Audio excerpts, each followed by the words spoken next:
Early life and childhood, 1905 to 1920. Howard Robard Hughes Jr. was born on December 24th, 1905, in Humble, Texas.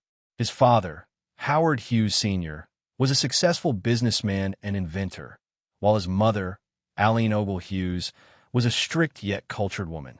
From a very young age, Howard exhibited traits that set him apart: an insatiable curiosity, an obsession with mechanics, and a perfectionist streak that would define his entire life.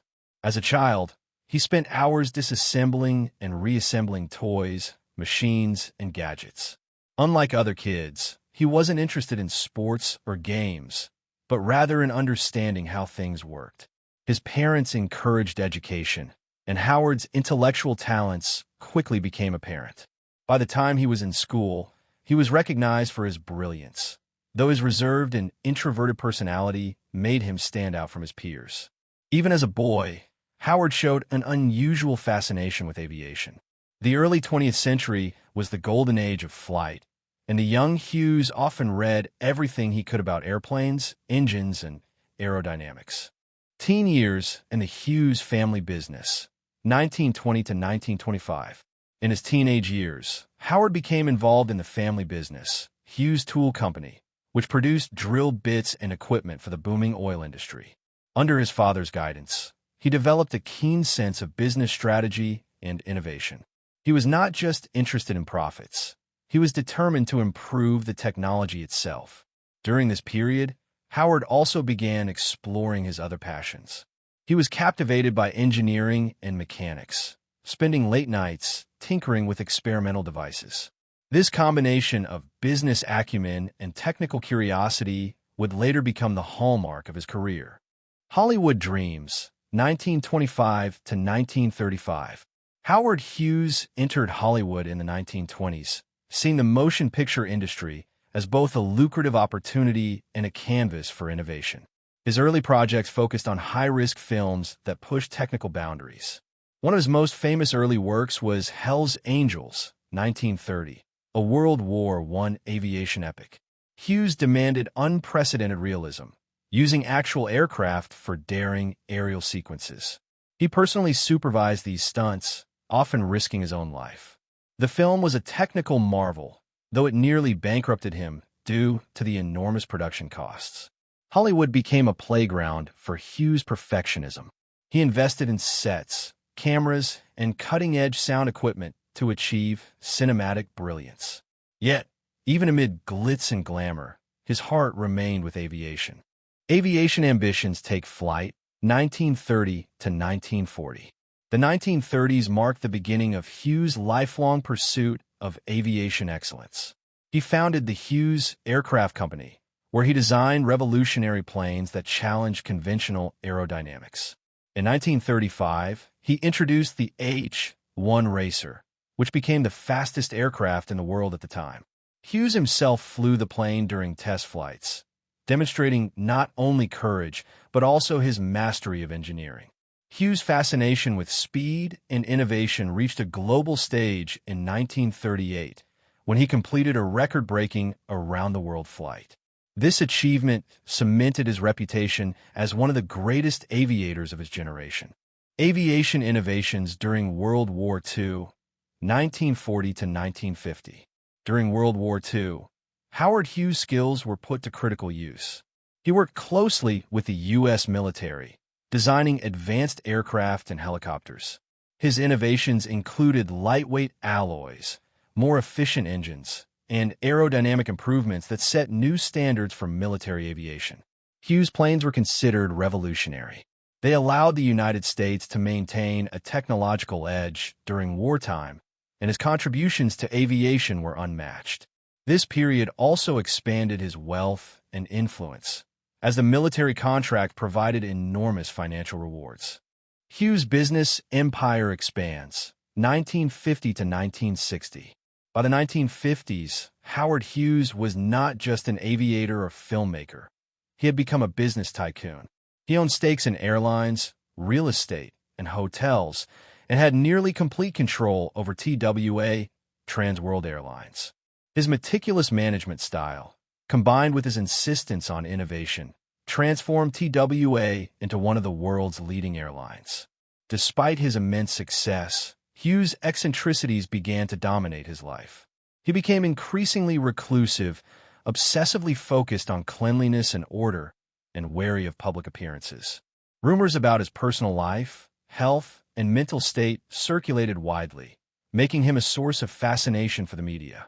The reclusive genius, 1960 to 1970.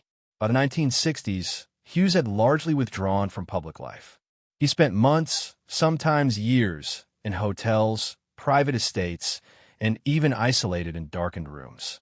His obsessive-compulsive disorder and fear of germs intensified, and he relied heavily on a team of aides to manage daily life. Even in isolation, Hughes remained influential.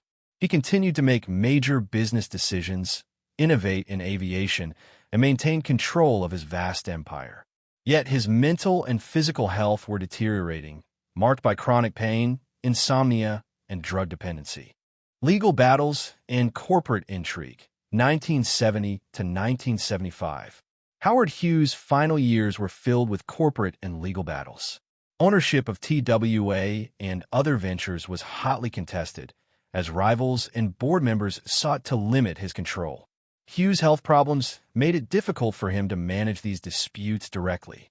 Despite these challenges, he remained shrewd and strategic. He executed corporate maneuvers that protected his empire and ensured that his vision would outlive him. These battles revealed not only his genius in business, but also his relentless determination. The madness of Howard Hughes. Howard Hughes' brilliance came with a price.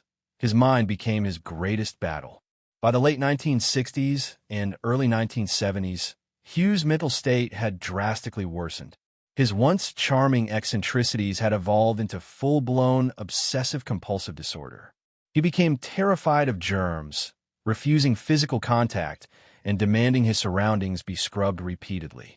He locked himself in darkened hotel rooms for months, sometimes years, with curtains closed and only a handful of trusted aides allowed near him.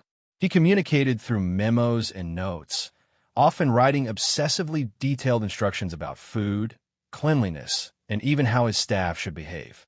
His fear of illness and contamination grew so intense that he avoided doctors, which ironically worsened his health.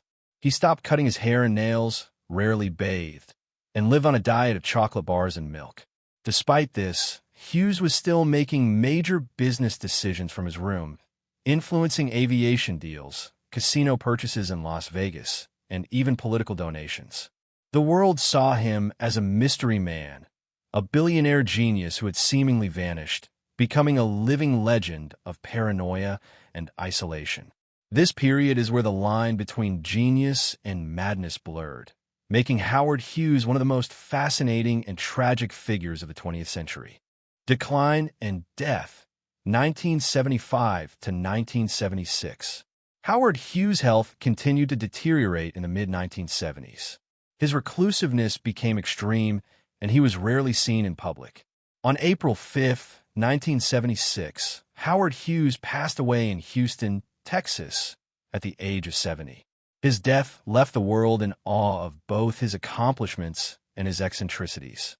Millions were fascinated by his life story, a tale of genius, ambition, wealth, and isolation. Legacy of Howard Hughes. Howard Hughes' legacy is multifaceted. Aviation. Hughes Aircraft Company and his innovative planes changed the aviation industry forever. Hollywood. His films set new technical standards and inspired generations of filmmakers. Business. His strategic acumen and risk-taking created a business empire that endured long after his death. Cultural icon. Hughes remains the archetype of the eccentric genius, inspiring books, movies, and documentaries. Howard Hughes' life was a paradox. Extreme brilliance paired with profound personal struggles. He pushed humanity forward in technology and entertainment, leaving a story that continues to fascinate the world.